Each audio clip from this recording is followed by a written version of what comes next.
Well, hey everybody, welcome back to Bottomless Coffee. I'm pretty sure we've got a really good one today. Not just in topic, but something everyone needs. We're going to be talking about humor. Our guest today is Jonathan Thomas. Say hi, Jonathan. Hello, hello, hello. Now, Jonathan says that he's a big law attorney turned aspiring stand-up comedian, and I have to put aspiring in quotes because, I follow him on Instagram. He's always looking like he's doing stand-up to me, and so we're gonna talk a little bit about what it means to be aspiring and about humor in general. And I think it'll be really interesting to talk about it, at least from my perspective, like in the gay community when I was a bit younger. My humor was pretty mean. And now that I'm less young than I used to be, I feel like my humor is a kinder, gentler, maybe more observational, less cutting, um, and more nurturing. Because I think I've come to treasure my relationships more, and I know that people are vulnerable with me kind of on a regular basis at this point, and so I don't want to betray that vulnerability with a really funny joke, even even if it's a good one. I try not to. Hey Jonathan, Hey, tell me about being a big law attorney turned aspiring in quotes stand-up comedian. Why are you doing that? sure, sure. Well, first, thank you for having me. I'm very excited to be doing Oh this yeah. conversation. Why am I doing that? Well, the one answer I give is I wanted to see if I could disappoint my parents more than when I came out as gay. Mm-hmm. Um, Aw, more? More, Aw. yeah. With comedy, you always need to heighten it. So I just wanted to see what would happen next. No, Okay. the short answer is I started to do stand up while I was working as a big firm lawyer in Boston, and quickly fell in love with it. It became my obsession. Became Hmm. the thing you think about. I was thinking about all day long in the shower, just constructing jokes and thinking about what would we like to say this on a stage. Would an audience like that? What would be my first Netflix special? What's the name of my album? Yeah. Kind of went all in pretty quickly after starting stand up, and recognized that maybe this is we hear a lot about callings. Maybe this is a calling. Maybe big law is not the calling, because when I leave that office, as long as I didn't have to, I wouldn't think about anything I was working on. Mm-hmm. but uh, Mm-hmm. but with stand up, it was very different. It was it's become the obsession. It's become the thing I What think was your what was your first time like in stand-up? pretty good, actually. I mean, it must have been. You did it and then you kept thinking about No, I it, so it kept must have doing been it, right? good. Yeah. Um, I yeah, so I did an open mic, and I took to joke writing pretty quickly. And that is my favorite part of stand up, and we'll probably get into this Hmm. later. I think according to your outline, but like constructing a joke is the most fun for me. Um, so I would do that, and they were almost like one liners, but they were personal in a way. They were Hmm. about me. And so I did a bunch of them, and I did them at an open mic, and they worked. Like, my stage presence was terrible. I was probably up there shaking, like holding the microphone, and with cracks in my voice. But Sure. but the jokes were solid. Actually, a couple of them I still use today.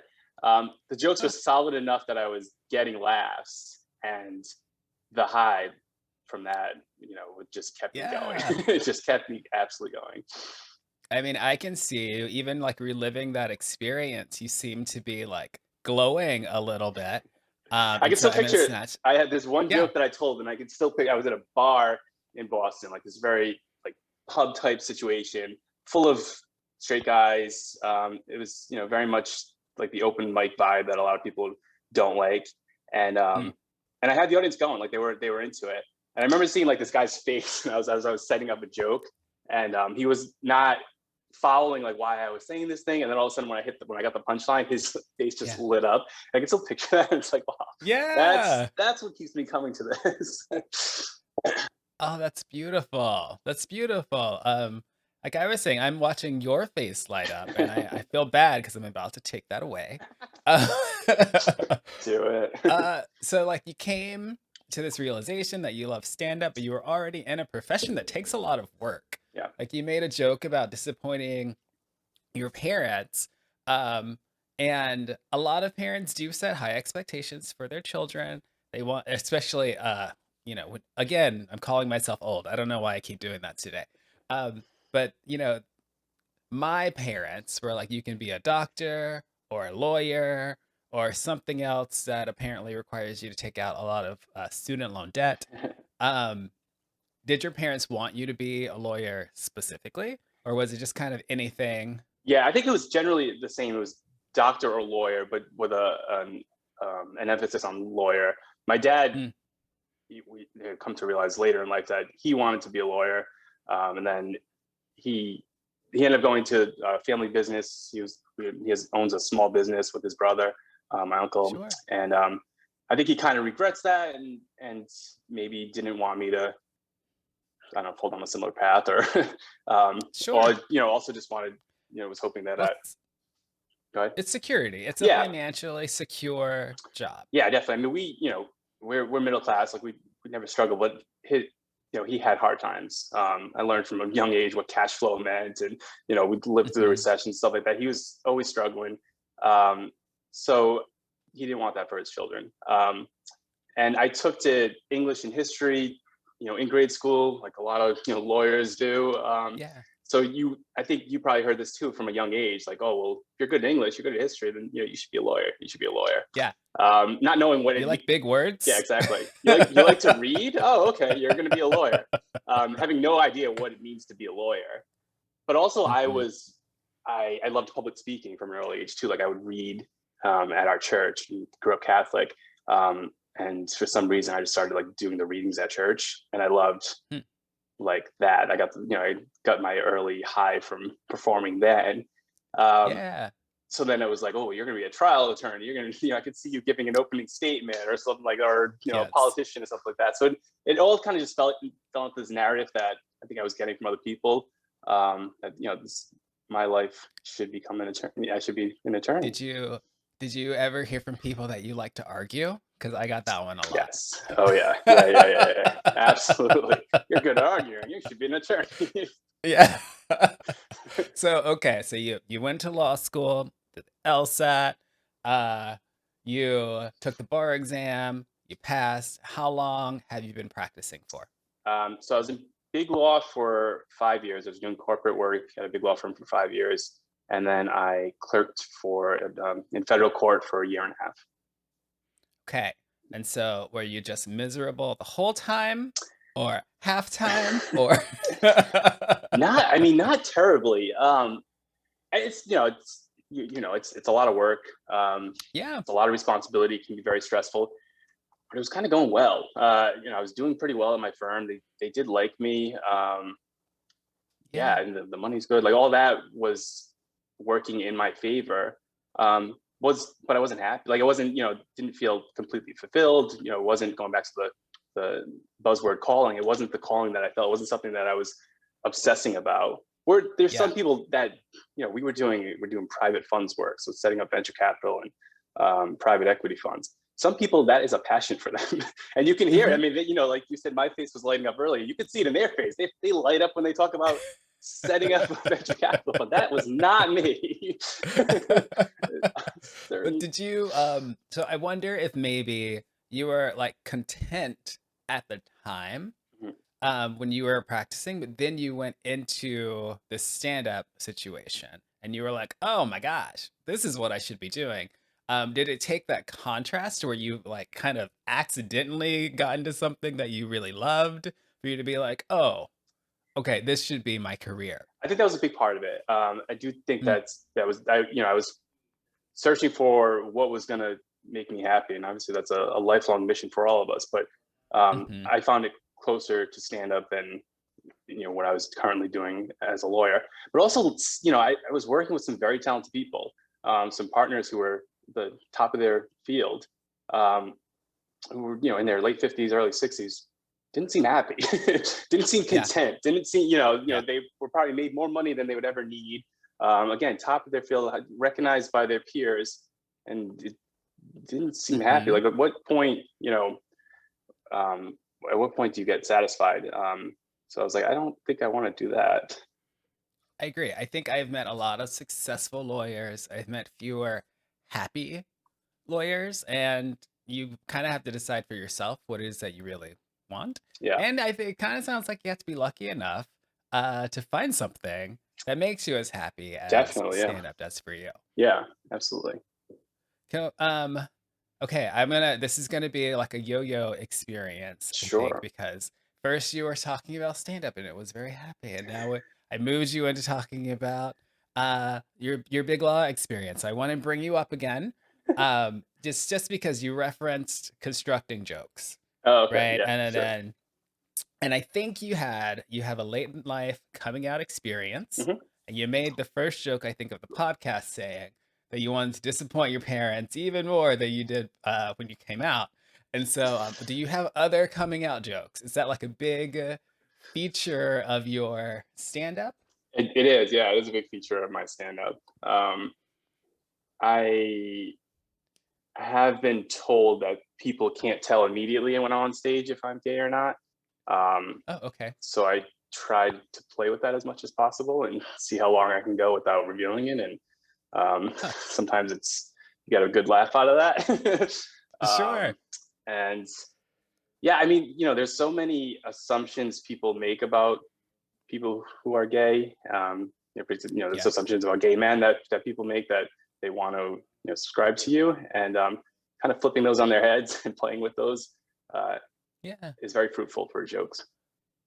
Okay. Well, then maybe first tell us about this coming out experience, because my Sure, understanding is that you were 26, I was. which is really a foot in the grave in gay years, or it used to be. Yeah, that's it, And right? so,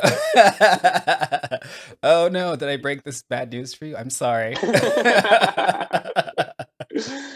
Well, yeah, I would love to hear about your coming out experience and then maybe how that informs your approach to your humor. Sure.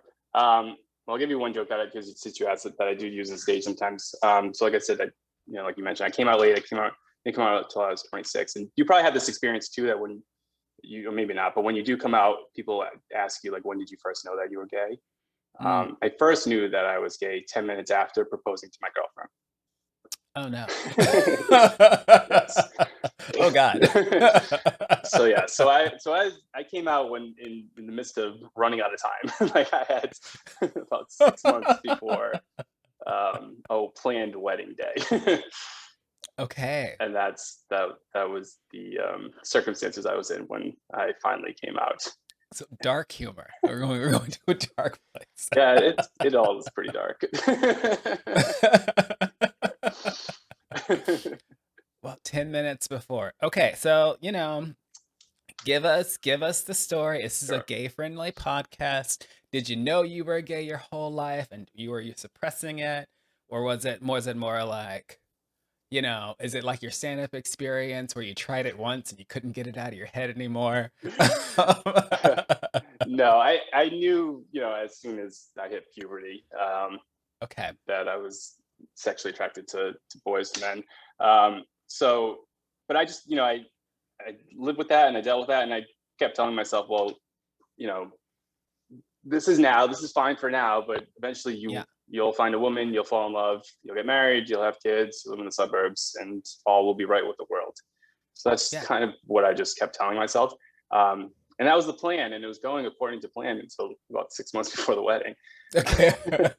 uh, and then, so I did. Basically in high school I experimented a little bit, um, and a good friend of mine came out kind of right after our senior year, and I just kind of saw how his coming out went, and he ended up Mm, like in therapy, and it was just we grew up Catholic, so it was a lot of all of that thrown into it. Very yeah. disappointed parents, and I think that scared me far Yeah. back into the closet. So completely repressed it for college, and then after I graduated from college, I met my future fiance. We did fall in love. I mean, Yeah. loved her, still care for her. We were together for 5 years, all while I was in law school and she was in grad school. And then after we graduated, it just the logical next step seemed, was to propose and to get Yeah. married. And then did that. And then quickly, very quickly, realize that this is not the right path for me. This is not. I'm completely miserable. Well, okay. Now you say quickly, very quickly, but you also led us through a really long path, like through years and years and years Yeah, of yeah, yeah, it, yeah. you Exactly. know. And so, was it that you went through kind of the ceremonial like mating ritual or whatever where you made this proposal and then you're like I can't keep doing this anymore, or was it like I can't do this to this person that I actually care for, like it's not right for her for me to move forward in this relationship? Was it all of the above? Did you stop being Catholic until you were like, oh, I don't feel this external religious pressure? um you know Yeah. So it was definitely all of the above. I quickly realized, as we were moving towards a wedding and like this, we were moving towards something that, for lack of a better word, was permanent, yeah, or had permanent implications in the Catholic faith, in the yeah. Catholic faith. Yeah. That what I thought was going to make me happy wasn't making me happy. Like this life wasn't going to be as fulfilling as I Mm. thought it was going to be. So I became very miserable, very unhappy, and that was in turn making her miserable, unhappy. We weren't planning the wedding. We weren't, a time that should be exciting for a couple. I completely just blew up and made a nightmare for all involved. So once I realized that, I was like, I'm hurting myself. I'm hurting her. It's like, Yeah. what are we doing here? Um, But what a great phrase. You realized it wasn't making you happy. What you had done wasn't making you happy. What you were about to do wasn't making you happy. And so you changed. yeah, And so you decided to do something else. And yeah, it could be painful in that moment a with little late, but lots of people around. A little late. before you start praising me for my brave decision. Better late than never Yeah, is right. another expression. And I mean, it's kind of a similar story with your professional career in the law. You're like, this isn't making me happy. I need to find something that makes me happy. And I kind of suspect that you would have continued to practice until you found something that made you happy enough to leave behind the investment that you've made in your legal career, and that's comedy for you. Yeah, I think that's right, and that's probably is very true. Well, Yeah, self high five to me. to you, yes, thank you. No problem at all. Okay. So let's take a coffee break and then let's actually talk comedy because I feel like we've done a really good job of setting it up, and so now people will be able to understand where these jokes are coming from in the next segment. Sounds good. Cool. Yeah. Okay, we'll be right back.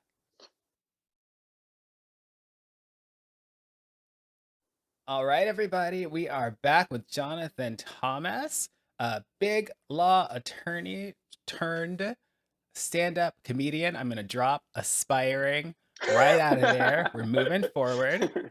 I'm not.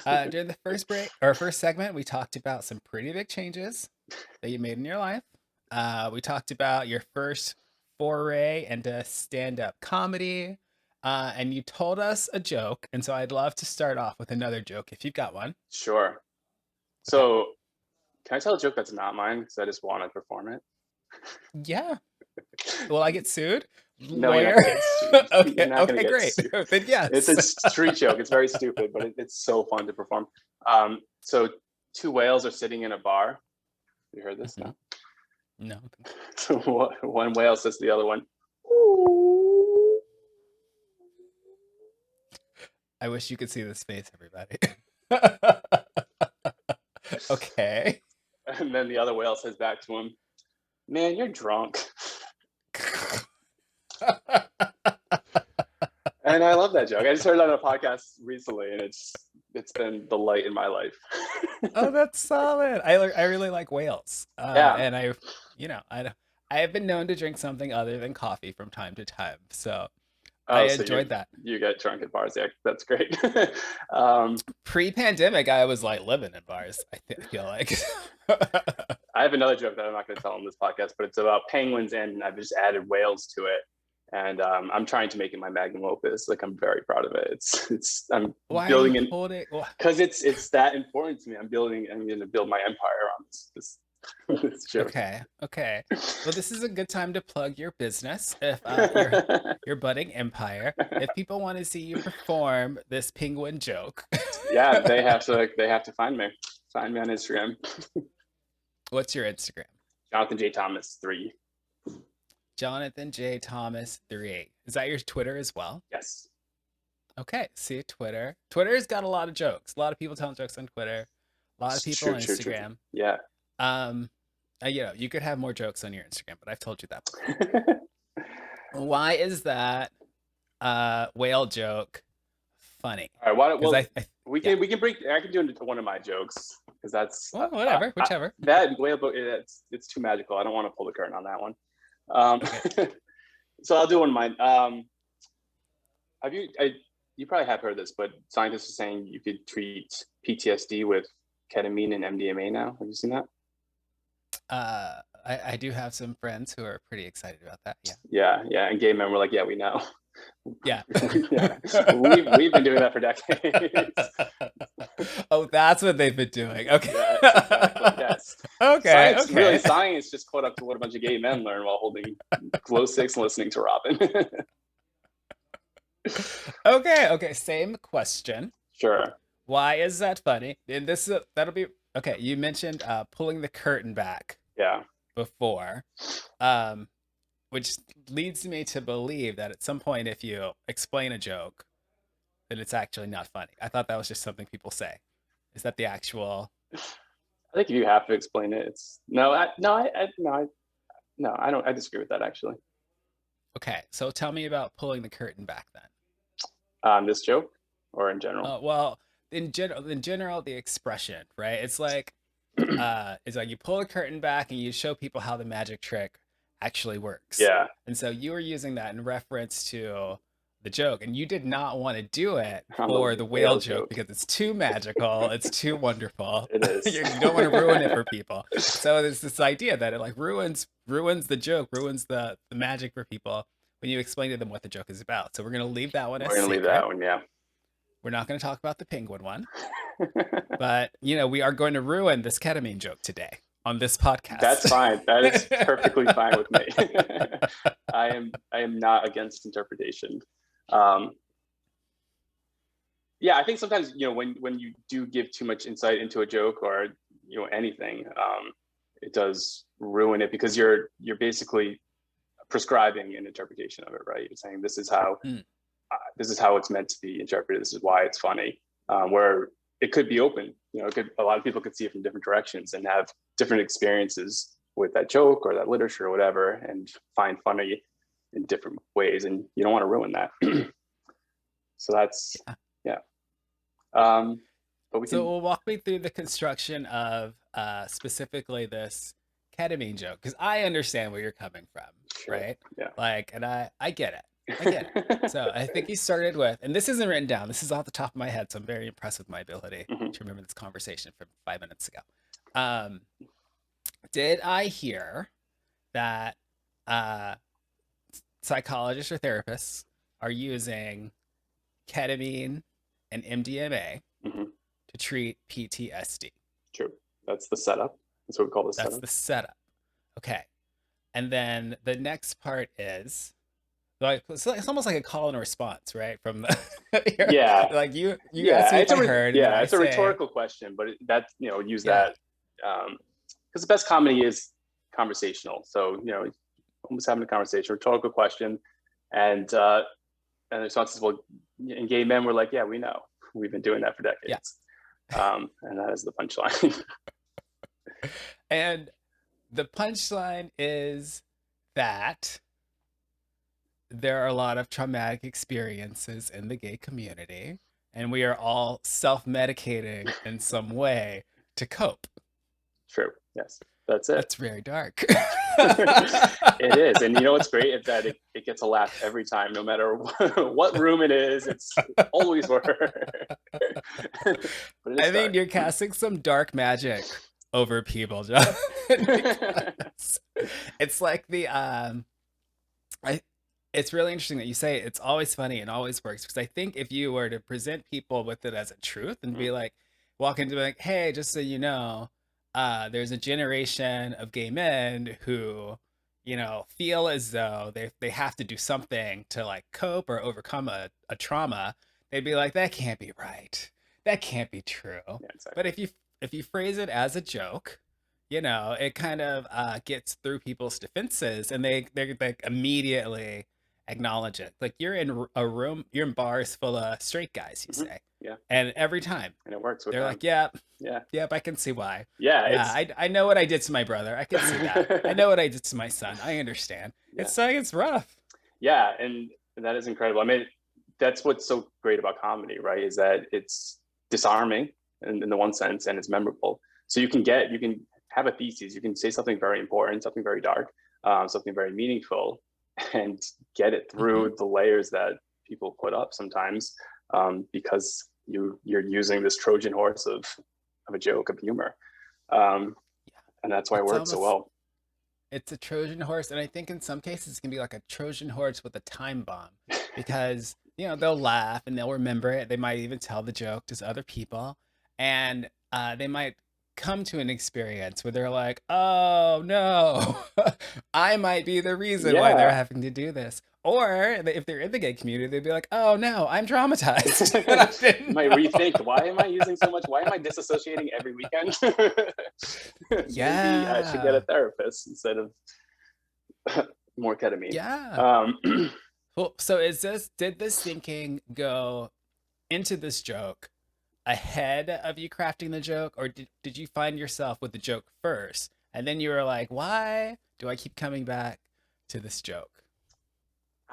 so I think the thinking went into it for a while. I was trying to work through just because we were hearing, particularly last summer, a lot about um, the use of ketamine and MDMA, Hmm. for trauma response, for treating trauma. And I kept thinking, I was like, how can I talk about that and how that's been affecting the gay community for so long? And then I finally Yeah, figured out the right way to construct it. Um, yeah. yeah. Does that answer your question? That's a great answer Okay. to the question. I, And I just just I'm disassociated. still unpacking the Trojan horse over here, I think. Does that kind of tie into, I don't know. I don't know. You submitted a bio with quotes around the word aspiring. So you might not have like a comedic ethos yet, or a philosophy developed around your comedy, but maybe at least some patterns, into the types of jokes that you make. I think you mentioned that a little bit earlier. And is that aligned with like the purpose of humor to you? Like, is this your lane, you know? Yeah, I think so. I do autobiographical and observational humor, and my ethos, what I find is the purpose of comedy is like any good piece of art. It can serve two purposes, right? It can serve either escapism, which is definitely value to, or enlightenment. And I try to lean, I think there's more value in enlightenment and giving somebody a greater understanding of something that they don't already have. So that's like looking at this BTS joke. It's like there's this trope of gay men just like to party on every weekend, and they just have this carefree life. Well, it's like, no, we dig a little deeper here and figure out why these gay men are disassociating so much, what's going on Yeah. there. So yeah, that's how I like to approach humor, and that's where I feel most satisfied in the jokes I write. Um, yeah, How do you know? Can you know ahead of delivering a joke if you've got a good joke? it's tough. Sometimes, I mean, you can tell like by the construction of it if it's like, oh, this is well constructed, um, but will the substance, will they get, will they get it? Will they get the substance of it?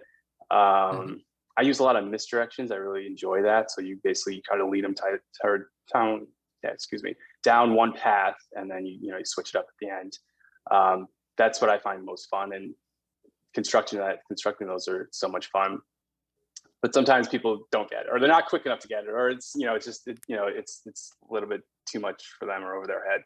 Well, that sounded really rude. Well, Right? This just I wasn't can no, no, funny. no. I can see that. I can see that. If you've got like autobiographical humor, Mhm. right? And people don't really know you, Yeah. and you've got to like somehow tie yourself and a little bit of your story into the humor in what, 30 seconds, Yeah, yeah, 1 minute yeah, or less. I yeah, can yeah, see that yeah. being tough. Well, that's like the first note, like when I first knew I was gay joke works pretty well because people do have assumptions on that, and it's oh, we first knew he was gay when he saw Marky Mark, doing a Calvin Klein Yeah. ad or something like that. Like we've heard those before, and then to switch it up into something that is very personal, it gets them. Um, so that's fun.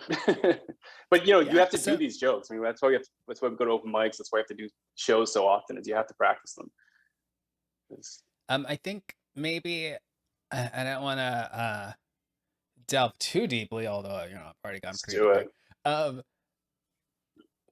for these autobiographical jokes, I feel like you have to spend a lot of time thinking about your own experiences. And I mean, is that part of your process? Are you able to like bill therapy as a business expense, or are you I sitting and haven't thought about meditating? that. Like, Yeah, how does that's a that good work? idea. See if I can write off the copays. Um, Yeah.